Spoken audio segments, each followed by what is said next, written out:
আমি জোর করিনি তোমায়, তুমি নিজের ইচ্ছায় ভালোবেসেছিলে আমায়। সব কিছুই মেনে নেওয়া যেত যদি এই ভালোবাসাটা একতরফা হতো। তবে এই ভালোবাসাটা একতরফা নয়, কারণ তুমি নিজের মুখে বলেছিলে আমি তোমার মনের মতো।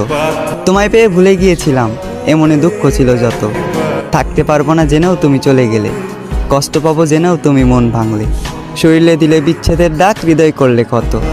তবে এখানেও আমি তোমার দোষ দিলাম না, দোষ দিলাম নিজের ভাগ্যের। আর ধরে নিলাম এ দুঃখ আমার জন্মগত। তুমি আজ আমার জীবনে নেই, তাই বলে যে তোমার নামে বদনাম করব এমন মন মানসিকতাটাও আমার নেই। তোমার প্রতি আগে যে ভালোবাসাটা ছিল সেই ভালোবাসাটা এখনও আছে, আর আজীবন থাকবে তোমার প্রতি সম্মান আর শ্রদ্ধা। কেউ জানে না, আর হয়তো কেউ জানবেও না। প্রেমিকার স্মৃতির সাথে প্রতিনিয়ত লড়াই করা, আজ আমি এক প্রেমিক যোদ্ধা।